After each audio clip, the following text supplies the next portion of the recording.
How I even got into programming, let alone ColdFusion, was an interesting one. It started with a horrific accident moving a refrigerator. Feel free to ask me about it sometime, I'll tell you the story. Fast forward a little bit to a local restaurant I used to work. I was sitting in the bar drinking coffee and reading HTML for Dummies. A customer I had seen many times before my accident walked up to me and asked me if I built websites. I said I was just starting out and I'm still learning. They said, well, we are too. Let's learn together and build a website for my company. They were a small and pop company, so they had some flexibility. Sounded like a great idea to me. They wanted an online store, shopping cart, the whole nine. I was overwhelmed but not deterred.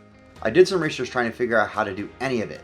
I reached out to a friend of a friend who was doing some website work and asked if he could point me in any direction. He said I should use ColdFusion as it would be easier since I was new to development. He gave me the installer on 3.5-inch floppies and I was off to the races. Yeah, 3.5-inch floppies.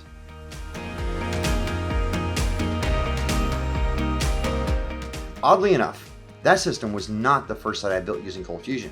The first site I deployed live was a different shopping system for another company altogether. The initial developer for that system left the project and it just needed some fixes and enhancements to go live. This was kind of how my career really got going.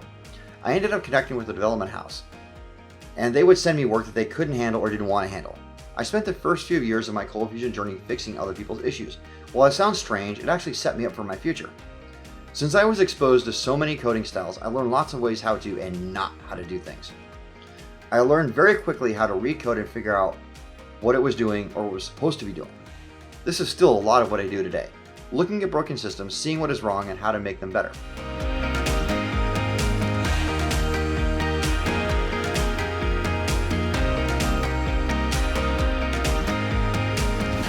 My Adobe ColdFusion journey started back when it was at version 1.5, when I had way more hair and far less gray.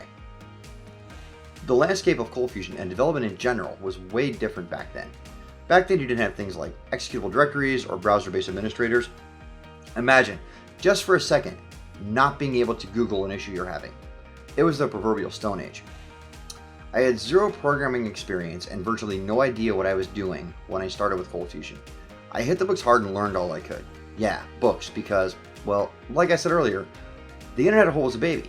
Most of what we learned was from the Web Application Construction Kit, or WAC as it was known, as well as other printed materials. I actually had a poster of all the CF functions on a wall in my office at work. Trying to pick my fondest memory over the past 20 plus years is a hard one. I have many years and many things to choose from. Yeah, I did the CF Hour podcast for a few years and that was loads of fun. I had some great experiences because of it and I am forever grateful. However, when I look back, I think my fondest memories are those of the people that I've met along the way. I still remember one specific day many years ago when I met Scott Strohs. It was at the CF Unconference at Adobe Max where I told him that the DOM was stupid. He laughed at me, with me, not quite sure it's one of those. It was funny. There were many others. Ray, Todd, Matt, Carl, Dan, to name a few. Also, some of the people at Adobe, Rakshith, Alicia, Kishore, and the countless others at the mothership. All of these people make up my fondest memories. Oh, and there's some picture of a log ride with me and Simon. You can find it somewhere. I don't know. Over the years, I have worked on ColdFusion systems that take 10 requests an hour to ones that span multiple servers and take thousands of requests a second. I have built things from basic form entry to complicated backend systems that can do a wide array of things. The exposure to a vast array of things has led to a career that I never knew I would have.